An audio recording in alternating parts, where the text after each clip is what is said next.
अस्सलाम वालेकुम स्टूडेंट्स, शुएब जावेद है योर केमिस्ट्री टीचर। हम 9th क्लास न्यू केमिस्ट्री की बुक को पढ़ रहे हैं। हमने चैप्टर नंबर 1 को कंप्लीट किया है। हम एक्सरसाइज को पढ़ रहे हैं। अभी हम एक्सरसाइज का सवाल नंबर 4 डिस्क्रिप्टिव क्वेश्चंस इनको सॉल्व करते हैं। जिन सवालात के जवाब किताब में है वो हम बुक से करेंगे और जिन सवालात के जवाब बुक में नहीं है वो मैंने लिख दिए हैं, उनको 1 बाय 1 हम डिस्कस करते हैं। तो डिस्क्रिप्टिव क्वेश्चन समझने के लिए बुक का पेज नंबर 16 ओपन कर लीजिए। क्वेश्चन नंबर 1 है, इसकी स्टेटमेंट पहले रीड करें। Mention the name of branch of chemistry. आपने ब्रांच ऑफ केमिस्ट्री का जो नाम है उसको मेंशन करना है। In which you will study each of the following topics, जिनमें आप दिए गए टॉपिक्स को पढ़ोगे। आपको कुछ टॉपिक्स गिवन है, आपने देखना ये है अपने नॉलेज को यूज करते हुए कि इन टॉपिक्स का ताल्लुक किस ब्रांच ऑफ केमिस्ट्री के साथ है। जैसा कि आपको सबसे पहले दिया गया है rate of reaction. Rate word का मतलब होता है स्पीड, यानी कि रिएक्शन की स्पीड। तो बच्चों, कोई भी रिएक्शन जो होता है इसमें रिएक्टेंट से मिलकर प्रोडक्ट्स बनाने होते हैं। ठीक है, हम केमिकल रिएक्शन करवाते हैं और केमिकल रिएक्शन का काम क्या होता है? रिएक्टेंट से प्रोडक्ट बनाना। तो अब रिएक्शन की स्पीड कि वो रिएक्टेंट कितनी स्पीड से प्रोडक्ट में चेंज हो रहे हैं, तो ये आपके पास किस ब्रांच ऑफ केमिस्ट्री से ताल्लुक है? रेट ऑफ रिएक्शन का। वैसे तो अगर आप जनरली देखें ना तो इसका ताल्लुक है रिएक्शन काइनेटिक्स से या केमिकल काइनेटिक्स से। केमिकल काइनेटिक्स या रिएक्शन काइनेटिक्स में हम किसी भी रिएक्शन के रेट को चेक करते हैं, स्पीड को चेक करते हैं, बट हमने अपने स्कोप से बाहर नहीं जाना। तो हमारी किताब के मुताबिक जो रेट ऑफ रिएक्शन हम जिस ब्रांच ऑफ केमिस्ट्री में पढ़ते हैं उसका नाम है फिजिकल केमिस्ट्री। तो आप लोगों ने इसका आंसर राइट करना है, फिजिकल केमिस्ट्री। नेक्स्ट जो आपके पास क्वेश्चन दिया गया है, जो टॉपिक दिया गया है, जिसको हमने पहचाना है, जिसको हमने आंसर करना है, टॉपिक देखिए डाइजेशन ऑफ फूड, यानी कि खुराक का हजम होना इन ह्यूमन बॉडी, इंसानी बॉडी में।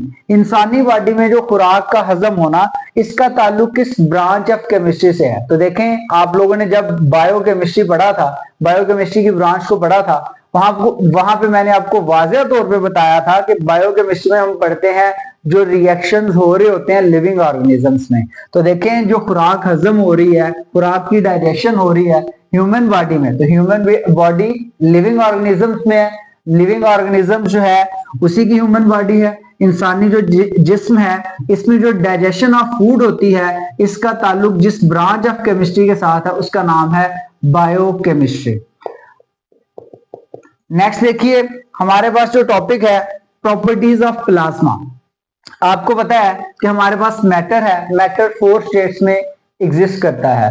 पहले नंबर पे सॉलिड्स, दूसरे नंबर पे लिक्विड्स, तीसरे नंबर पे गैसेस, चौथे नंबर पे प्लाज्मा। वैसे तो हमने पढ़ा है कि इंटरमीडिएट स्टेट्स भी होती हैं मैटर की, लाइक आपके पास सुपर क्रिटिकल फ्लूइड्स हैं या आपके पास लिक्विड क्रिस्टल्स हैं।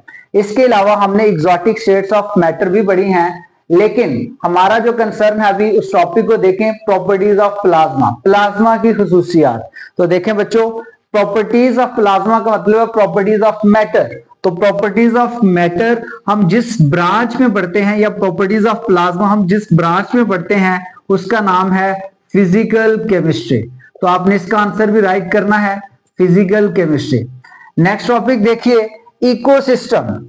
इकोसिस्टम में हमने देखना है इकोसिस्टम, इसमें हम पढ़ते क्या है? पहले तो आपको इस चीज का इल्म होना चाहिए कि what is ecosystem. Interaction of living organisms with environment, यानी कि जो जिंदा चीजें हैं उनका माहौल के साथ इंटरेक्शन, इसे इकोसिस्टम कहते हैं। तो देखें किसके साथ ताल्लुक है? एनवायरनमेंट के साथ, माहौल के साथ। तो ऑब्वियसली बात है, फिर इकोसिस्टम को हम किस ब्रांच में पढ़ेंगे? इन्वायरमेंटल केमिस्ट्री में पढ़ेंगे। तो इसका जो करेक्ट आंसर होगा वो आपके पास होगा इन्वायरमेंटल केमिस्ट्री। नेक्स्ट देखिएगा, reactions taking place during fire works, यानी कि फायर वर्क्स में होने वाले रिएक्शंस, जो आतिशबाजी का सामान लेते हैं, ठीक है, शादी ब्याह पे या वैसे ही जो कोई स्पेशल डे होता है तो उसमें फायर वर्क्स होते हैं। तो फायर वर्क्स में आपको डिफरेंट कलर्स नजर आ रहे होते हैं। तो तो देखें एक्चुअली ना अब हम डिटेल में ज्यादा जा नहीं सकते। तो फायरवर्क्स में जो फॉर एग्जांपल यूज होते हैं ना, वो डिफरेंट मेटल यूज होते हैं। वो जो मेटल्स होते हैं ना, उनके डिफरेंट कलर्स होते हैं जो आपको नजर आ रहे होते हैं, रेड, ग्रीन, येलो, इस तरह के जो कलर नजर आ रहे होते हैं ना, वो ड्यू टू मेटल्स नजर आ रहे होते हैं। इसमें हम कुछ यूज कर रहे होते हैं साल्ट्स, ठीक है, मेटल्स को यूज कर रहे होते हैं कलर्स क्रिएट करने के लिए। तो साल्ट्स, मेटल्स, ये सब मिलके जो है फायरवर्क्स में इस्तेमाल होते हैं।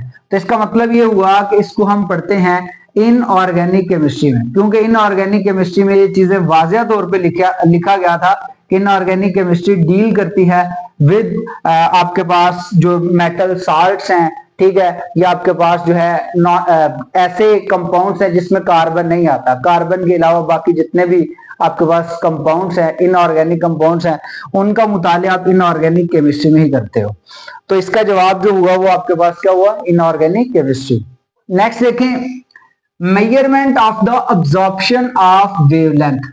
आपने देखना यह है कि वेवलेंथ की अब्जॉर्प्शन, यानी कि कितनी वेवलेंथ अब्जॉर्ब हो रही है, और वो वेवलेंथ अब्जॉर्ब जो हो रही है उसको आपने जो मेजर करना है वो स्पेक्ट्रोमीटर के थ्रू करना है। तो अब देखें, जो मेजरमेंट करेंगे ना आप अब्जॉर्प्शन ऑफ वेवलेंथ की, वेवलेंथ जो जज़ब होती है, डिफरेंट जो कलर्स होते हैं ना, इनकी डिफरेंट वेवलेंथ होती है, तो इनकी अब्जॉर्प्शन भी डिफरेंट होती है। तो ये जो रंगों की वेवलेंथ है, इसकी अब्जॉर्प्शन के लिए हम जो एक वैसे मेथड यूज करते हैं ना, या टेक्निक यूज करते हैं, उसका नाम होता है स्पेक्ट्रोस्कोपी। बट मैंने फिर कहा कि हमने अपनी किताब में से जो ब्रांचेस पढ़ी उन्हीं में से आंसर करना है। तो उसके मुताबिक इसका जो आंसर बन रहा है वो एनालिटिकल केमिस्ट्री है, क्योंकि एनालिटिकल केमिस्ट्री में हमने तज्जिया करना होता है। हमने जो है दो तरह के तज्जियात करने होते हैं, क्वालिटेटिव एंड क्वांटिटेटिव। तो हमने देखें मेजरमेंट करनी है अब्जॉर्प्शन की, तो इसका मतलब है हमने क्वांटिटेटिव एनालिसिस करना है यहाँ पे। तो क्वांटिटेटिव एनालिसिस जिस ब्रांच में किया जाता है उसका नाम है एनालिटिकल केमिस्ट्री। सो इसका आंसर होगा एनालिटिकल केमिस्ट्री। सवाल नंबर 2 की तरफ आते हैं। What are allotropic forms? Allotropic forms क्या हैं? Explain the allotropic forms of carbon and sulphur. तो देखें आप पहले तो ये देखें ना कि एलोट्रोपिक फॉर्म्स क्या है। इस पर्पस के लिए आप बुक के पेज नंबर 8 पे आए। तो एलोट्रोपिक फॉर्म्स, ये किताब पे आपको डेफिनेशन गिवन है, वैसे मैं आपको थोड़ा सा आइडिया दे देता हूं। एलोट्रोपी प्रॉपर्टी है एलिमेंट की। एलिमेंट का एक से ज्यादा स्ट्रक्चरल फॉर्म में एग्जिस्ट करना, ये एलोट्रोपी है। तो जो एक एलिमेंट की डिफरेंट स्ट्रक्चरल फॉर्म्स आपको नजर आ रही होती हैं, एक एलिमेंट की मुख्तलिफ साख्तें नजर आ रही होती हैं, वो एलोट्रोपिक फॉर्म्स हैं। यानी कि एक ही एलिमेंट मुख्तलिफ शक्लों में जो आपको नजर आ रहा होता है वो एलोट्रोपिक फॉर्म्स हैं। ठीक है, ये किताब में आपको जो है ये पहले पेज नंबर 8 पे जिधर एलोट्रोपिक फॉर्म्स ऑफ सब्सटेंसेस का टॉपिक स्टार्ट हो रहा है, पहली लाइन से ही इसका जवाब है। Element may exist in more than one structural forms which can exhibit quite different physical and chemical properties. These forms are called allotropic forms. Okay, ये आपने सवाल यहां तक कर दिया। अब दूसरा इसी में पोर्शन पूछा गया कि explain the allotropic forms of carbon and sulphur. तो बच्चों मैंने आपको पढ़ाया था कि कार्बन की जो एलोट्रोपिक फॉर्म्स है ना भाई, उनके नाम आपको आने चाहिए कम से कम। एक जो आपके पास एलोट्रोपिक फॉर्म है उसका नाम है डायमंड। डायमंड के बाद जो दूसरी एलोट्रोपिक फॉर्म है वो है ग्रेफाइट। ग्रेफाइट के बाद जो तीसरी आपके पास एलोट्रोपिक फॉर्म है उसका नाम है बकमिंस्टर फुलरीन। यानी कि बकमिंस्टर फुलरीन जो है ये भी एक एलोट्रोपिक फॉर्म है, और ये एलोट्रोपिक फॉर्म किसकी है? ये कार्बन की एलोट्रोपिक फॉर्म है। अब आपकी किताब में डायमंड के प्रॉपर्टीज भी लिखी गई हैं, ग्रेफाइट की प्रॉपर्टीज भी लिखी गई हैं, और बकमिंस्टर फुलरीन जो है इसकी प्रॉपर्टीज भी लिखी गई हैं। इसी पेज पे सेकंड पैराग्राफ में सेकंड लाइन पे देखें, डायमंड के बारे में बताया गया है, थर्ड लाइन पे ग्रेफाइट के बारे में बताया गया, और फोर्थ लाइन से बकमिंस्टर फुलरीन के बारे में बताया गया। तो यहां से आपने ये तैयार कर लेना सवाल। और लास्ट देखें 2 लाइंस, उसमें सल्फर जो है इसकी 2 क्रिस्टलाइन फॉर्म्स उसने बताई हैं एलोट्रोपिक फॉर्म्स। एक जो है वो रोम्बिक है और दूसरी मोनोक्लिनिक है। रोम्बिक फॉर्म स्टेबल होती है एज कंपेयर टू मोनोक्लिनिक। क्यों होती है प्रीवियस लेक्चर में मैं बता चुका हूं। अभी हमने देखना यह है कि एलोट्रॉपिक फॉर्म्स क्या हैं और कार्बन और सल्फर की एलोट्रॉपिक फॉर्म्स को हमने एक्सप्लेन करना था, वो मैंने आपको बता दिया है आंसर पेज नंबर 8 से। लेकिन इसके आखिर पे एक बात पूछी गई है जो किताब में नहीं है, how does coal differ from diamond? जो कोयला है ये डायमंड से किस तरह से मुख्तलिफ है? तो पहली बात तो अपने जहन में बिठा लीजिए कि कोयला जो है ये एलोट्रॉपिक फॉर्म ही है कार्बन की, but it is amorphous allotropic form. Amorphous word का मतलब होता है शेपलेस, शेपलेस जिसकी कोई खास शक्ल नहीं होती। खास शक्ल नहीं होती इसका क्या मतलब है? यानी कि जिसमें एटम्स की अरेंजमेंट स्पेसिफिक नहीं होती, यानी कि जिसमें एटम्स को एक खास तरीके से अरेंज नहीं किया होता, वो आपके पास है अमार्फस। तो कोयला अमार्फस है। लेकिन इसके बरक्स डायमंड जो है ये आपके पास कार्बन की ही एलोट्रॉपिक फॉर्म है, बट ये क्रिस्टलाइन एलोट्रॉपिक फॉर्म है। और क्रिस्टलाइन वर्ड का मतलब है कि इसमें एटम्स ने थ्री डायमेंशनली अपने आप को अरेंज किया होता है, एक खास तरीकेकार में अपने आप को अरेंज किया होता है, एक स्पेसिफिक पैटर्न में अपने आप को अरेंज किया होता है। तो ये तो अमार्फस और ये फॉर्म है क्रिस्टलाइन। तो ये पहला डिफरेंस हो गया। दूसरे नंबर पे याद रखें कि कोयला ब्रिटल है। ब्रिटल का मतलब है कि ये आसानी से टूट जाता है, सही है। लेकिन डायमंड हार्डेस्ट नेचुरल सब्सटेंस है। डायमंड जो है ये सख्त तरीन नेचुरल सब्सटेंस है। तो ये दूसरा फर्क है इनमें। तीसरा डिफरेंस देखें, कोयला जो है इसका कलर ब्लैक होता है, लेकिन जो डायमंड है ये चमकता है, शाइनी है। चौथे नंबर पे देखें डिफरेंस, कोयला जो है ये ओपेक ऑब्जेक्ट है। कोयला ओपेक है। ऑब्जेक्ट, ओपेक का मतलब होता है धुंधला, जिसमें से कुछ भी नजर नहीं आता। लेकिन डायमंड जो है ये ट्रांसपेरेंट है। ट्रांसपेरेंट का मतलब है शफाफ, यानी कि अगर आप डायमंड में से देखें तो आपको एक साइड से देखें तो दूसरी साइड आपको नजर आती है। तो ट्रांसपेरेंट है ये। तो ये इसका फर्क है। कोयले को यूज किया जाता है एज अ फ्यूल। इसे जलाने के पर्पस के लिए आप यूज करते हो, इंडस्ट्रीज में, घरों में, डोमेस्टिक पर्पस के लिए इसे यूज करते हैं। बट डायमंड जो है इसे आप ज्वेलरी, जेवरात के तौर पे यूज करते हैं या कटिंग टूल्स के तौर पे यूज करते हैं। अब कटिंग टूल के तौर पे क्यों यूज करते हैं? ऊपर अभी तो आपने लिखा है कि हार्डेस्ट नेचुरल सब्सटेंस है, सख्त तरीन नेचुरल सब्सटेंस है। जितना मर्जी किसी सब्सटेंस का टेम्परेचर हाई हो, कोयला डायमंड जो है ये पिघलता नहीं है, अपना मुंह जो है उसको बेंड नहीं होने देता। यानी कि इससे हम हार्ड से हार्ड मटेरियल को भी कट कर सकते हैं डायमंड से। फॉर एग्जांपल आप किसी मेटल को कट करना चाह रहे हैं, आप डायमंड से कर सकते हैं। आप कंक्रीट को करना चाह रहे हैं कट, आप कंक्रीट को कट कर सकते हैं। आप किसी स्टोन को करना चाह रहे हैं कट, तो आप डायमंड से कट कर सकते हैं। तो ये इसका एक्सेप्शनल बिहेवियर है, जो बाकी जो सब्सटेंसेस है उनका बिहेवियर नहीं है। तो इसलिए डायमंड को यूज किया जाता है फॉर कटिंग टूल्स, आलात को कट करने के लिए। तो आइए थर्ड क्वेश्चन जो है इसे पढ़ते हैं। वीडियो लेक्चर थोड़ा सा लेंथी हो जाएगा, बट इसी लेक्चर में हमने अपने 6 के 6 सवालात को कवर करना है। आपने लेक्चर को ध्यान से एंड तक सुनना है।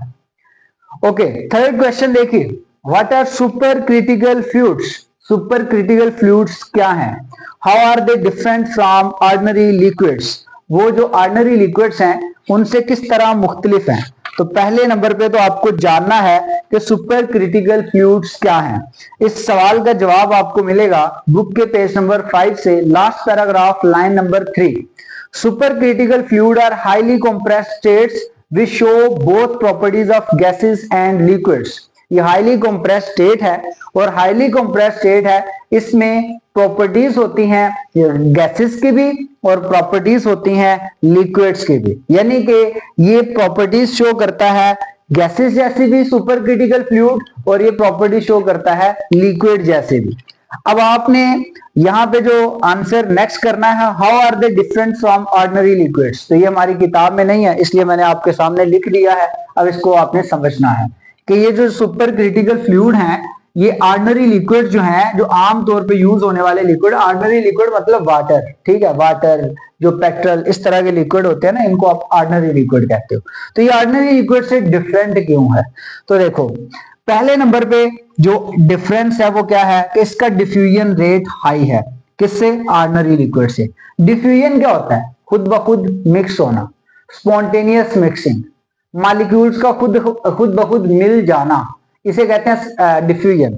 तो इसका जो डिफ्यूजन रेट है ना, इसका जो मिक्स होने की स्पीड है ना, ये जो आपके पास सुपर क्रिटिकल फ्लूइड है, इसकी स्पीड मिक्स होने की ज्यादा है ऑर्डिनरी लिक्विड की निस्बत। तो इसका मतलब है ये तो एक अच्छी प्रॉपर्टी है। और आपको पता है कि ये जो सुपर क्रिटिकल फ्लूइड है, ये गैसेस लाइक प्रॉपर्टीज भी शो करता है, लिक्विड लाइक प्रॉपर्टीज भी शो करता है, बट जो डिफ्यूजन का रेट होता है, हाई होता है ना, वो गैसेस का हाई होता है। इसका मतलब है कि अगर ये हाई डिफ्यूजन रेट शो कर रहा है तो इसका मतलब ये हुआ कि ये यहां पे एक्ट कर रहा है एज अ गैस। दूसरे नंबर पे देखें लोअर विस्कोसिटी। विस्कोसिटी वर्ड का मतलब है थिकनेस। जो आपका सुपर क्रिटिकल फ्लूइड है ना, इनकी थिकनेस, इनकी मोटाई कम है। मेकिंग देम फ्लो इजीली, और आसानी से ये फ्लो कर सकते हैं, आसानी से बह सकते हैं। ठीक है, तो नॉर्मल जो लिक्विड होते हैं जितना वो बह रहे होते हैं ना, आप वाटर की ही चाहे बात कर लें, because water is ordinary liquid, तो वाटर के फ्लो करने की स्पीड कम है as compare to super critical fluid. Super critical fluid के फ्लो करने की जो स्पीड है ये ज्यादा है। ठीक है, ओके। थर्ड जो आपके पास डिफरेंस है वो देखते हैं। सुपर क्रिटिकल फ्लूइड डिसॉल्व करता है सब्सटेंसेस को, जितने भी सब्सटेंस है उनको डिसॉल्व कर लेता है अपने आप में लिक्विड की तरह, लेकिन यह हरकत करता है गैस की तरह। हरकत गैस की तरह करता है, लेकिन सब्सटेंसेस को डिसॉल्व कैसे करता है? लिक्विड की तरह। तो ये तीन प्रॉपर्टीज मैंने आपको बताई हैं, आपके लिए एनफ है यही। तो ये तीनों प्रॉपर्टीज आप लोगों ने अच्छी तरह से याद कर लेनी है। ओके स्टूडेंट्स, क्वेश्चन नंबर 4 है, इसे पढ़ते हैं। Define solubility of a solute. Solubility को डिफाइन करना है, सॉल्यूट की सॉल्युबिलिटी क्या होती है। How does the solubility of solute change with the increase in temperature. Solute की सॉल्युबिलिटी किस तरह चेंज होती है जब आप टेम्परेचर में इंक्रीज लाते हो। तो पहले तो आपने सॉल्युबिलिटी ऑफ सॉल्यूट को डिफाइन करना है ना, तो इस मकसद के लिए आप आ जाएं पेज नंबर 11 पे। तो देखिए जिधर effect of temperature on the solubility of solute का टॉपिक स्टार्ट हो रहा है, पहली 2 लाइनों में सॉल्युबिलिटी ऑफ सॉल्यूट की डेफिनेशन गिवन है। क्या सॉल्युबिलिटी ऑफ सॉल्यूट की definition? Amount of solute which can dissolve in 100 gram of a solvent at a particular temperature। यानी कि सॉल्यूट की वो मिकदार जो हल हो सकती है 100 ग्राम सॉल्वेंट में एक खास टेम्परेचर पे। वो खास टेम्परेचर चाहे 20 डिग्री सेंटीग्रेड हो, चाहे 25 हो, चाहे 30 हो। तो आपके पास सॉल्यूट की वो मिकदार जो 100 ग्राम सॉल्वेंट में, 100 का मतलब 100 ml, मिलीलीटर में भी ले सकते हैं। कुछ स्टूडेंट्स लिक्विड्स के लिए ना ये यूनिट यूज करते हो, डिफिकल्टी फील करते हैं, तो आप मिलीलीटर कह लें। सही है, बीकर हमारे पास है मिलीलीटर्स में। तो आपने 100 ml या 100 ग्राम जो है सॉल्वेंट लेना है, उसमें जितनी मिकदार सॉल्यूट की डिसॉल्व होगी वो सॉल्युबिलिटी है। अब इसमें दूसरा पार्ट आपसे ये पूछा जा रहा है कि सॉल्युबिलिटी सॉल्यूट की चेंज कैसे होती है with the increase in temperature. तो आपने इस पेज नंबर 11 की लास्ट लाइन देखनी है कि बहुत से कंपाउंड हैं जिनकी वाटर में सॉल्युबिलिटी बढ़ती है with the increase in temperature. For example potassium nitrate, silver nitrate and potassium chloride. यहां तक आपने लिखना है। उसके बाद एक फिक्रा आप लोग ऐड कर लें कि सॉल्युबिलिटी जो है ये सॉल्यूट की ये कैसे बढ़ती है with the increase in temperature. मैं आपको बताता चलूं कि कुछ आपके पास ये सॉल्यूट होते हैं लाइक जिनके अभी हमने नाम लिए हैं, potassium nitrate, silver nitrate, potassium chloride. इनके बीच में बॉन्ड को तोड़ने के लिए ना हीट चाहिए होती है। बॉन्ड ब्रेक होगा तो ये वाटर में डिसॉल्व होंगे ना, तो बॉन्ड ब्रेक करने के लिए हीट चाहिए होती है। तो इसलिए ये हीट अब्सॉर्ब करते हैं, इनको हीट मिलती जाती है, इनके बीच में जो बॉन्ड है वो टूटता जाता है और ये सॉल्यूट जो है हल होते जाते हैं स्पीड से। तो इसका मतलब ये है कि आप एंड पे ये लिखेंगे हीट इज रिक्वायर्ड, यानी कि हीट चाहिए होती है क्या करने के लिए? Heat is required to break the intermolecular forces. यानी कि हीट चाहिए क्या करने के लिए? ब्रेक करने के लिए, तोड़ने के लिए intermolecular forces between solute particles. यानी कि जो सॉल्यूट के पार्टिकल्स हैं उनके बीच में जो इंटरमॉलिक्यूलर फोर्सेस हैं उनको ब्रेक करने के लिए हीट चाहिए। और इस तरह से आप कहते हो कि hence the increase in temperature of, या यूं कहें कि आप जब टेम्परेचर को इंक्रीज करते हैं तो solubility of solute also increases. Okay जी, तो क्वेश्चन नंबर 5 की तरफ आते हैं। What type of movements are present in gaseous and liquid molecules? Gaseous और लिक्विड मॉलिक्यूल में किस तरह की मूवमेंट्स जो होती हैं ये मौजूद होती हैं। मतलब मूवमेंट आपने देखना है कि गैसेस में और लिक्विड्स में मूवमेंट कैसी होती हैं, हरकत कैसी होती हैं, यानी कि गैस के पार्टिकल कौन कौन सी मूवमेंट्स शो कर सकते हैं, लिक्विड के मॉलिक्यूल कौन कौन सी मूवमेंट शो कर सकते हैं। तो पहले तो हम गैस की बात करते हैं कि गैशियस पार्टिकल जो होते हैं या गैशियस मॉलिक्यूल जो होते हैं ये किस तरह की मूवमेंट शो करते हैं। तो याद रखें, सबसे पहले जो गैशियस पार्टिकल होते हैं इनकी जो मूवमेंट होती है ये होती है ट्रांसलेशनल। ट्रांसलेशनल का मतलब होता है इधर उधर मूव करना, एक जगह छोड़ के दूसरी जगह पे चले जाना। तो गैस के पार्टिकल हैं, डिस्टेंस बहुत ज्यादा होता है, बहुत ज्यादा डिस्टेंस होता है पार्टिकल्स में। तो जब बहुत ज्यादा डिस्टेंस होता है तो ये बेतरतीब मूव करते रहते हैं ऑल द डायरेक्शन, हर सिमत को जिस डायरेक्शन में इनका दिल करे ये मूव करते हैं। तो जब ये ऑल डायरेक्शंस में मूव करते हैं तो इट मींस कि ये कौन सा मोशन शो करते हैं, ट्रांसलेशनल मोशन शो करते हैं। दूसरा जो मोशन ये शो करते हैं या मूवमेंट शो करते हैं उसका नाम है रोटेशनल। रोटेशनल का मतलब होता है घुमाव। ये रोटेट करते हैं अपने ही एक्सिस के गिर्द, मतलब जिधर होते हैं ना अपना ही एक एक्सिस, अपना ही मदार है, उसके गिर्द ये घूमते हैं। तो जब ये घूमते हैं ना तो इनका मोशन होता है रोटेशनल। थर्ड जो मूवमेंट है उसका नाम है वाइब्रेशनल। वाइब्रेशनल का मतलब होता है कि अपनी जगह ना छोड़ना और अपनी ही जगह पे वाइब्रेट करते रहना, हिलते रहना। तो देखो एक मॉलिक्यूल के बीच में जो एटम्स है ना वो एटम्स बाज दफा ये मोशन शो करते हैं, वाइब्रेशनल मोशन। वैसे बहुत शाज़ो नाज़र होता है कि गैस के मॉलिक्यूल वाइब्रेशनल मोशन या वाइब्रेशनल मूवमेंट शो करें, क्योंकि एक जगह टिकते नहीं है। लेकिन कुछ मॉलिक्यूल्स ऐसे होते हैं जिसमें एटम्स जो होते हैं उनकी मूवमेंट जो होती है ना वाइब्रेशनल होती है। ये हमने मूवमेंट्स की बात की है, गैसियस मूवमेंट्स की। अब हमने लिक्विड्स की बात करनी है। लिक्विड्स और गैसियस मॉलिक्यूल की मूवमेंट में एक जगह डिफरेंस आएगा, बाकी ऑलमोस्ट सेम है। और वो क्या डिफरेंस आएगा वो मैं आपको बता देता हूं। ट्रांसलेशनल मोशन में जो है वो डिफरेंस आएगा। कहां पे आएगा भला? आपने इधर कहा है ना कि गैसियस मॉलिक्यूल मूव करते हैं randomly in all the direction, लेकिन जो गैसियस मॉलिक्यूल है ना इनका जो लिक्विड के मॉलिक्यूल है ना इनका जो ट्रांसलेशनल मोशन होता है ये रिस्ट्रिक्टेड होता है, यानी कि इतना ज्यादा नहीं होता। और रिस्ट्रिक्टेड होने की क्या वजह है? Restricted due to relatively strong intermolecular forces, intermolecular forces, यानी कि निस्बतन गैसेस की निस्बत इनमें इंटरमॉलिक्यूलर फोर्सेस स्ट्रांग होती हैं। इस वजह से इनका ट्रांसलेशनल मोशन जो होता है ये इतना ज्यादा नहीं होता, एक जगह छोड़ के दूसरी जगह आसानी से जा नहीं सकते। सेकंड रोटेशनल, तो रोटेशनल मूवमेंट ये भी शो करते हैं जिस तरह गैसेस करती हैं, अपने ही एक्सिस के गिर्द लिक्विड भी रोटेट कर रहे होते हैं।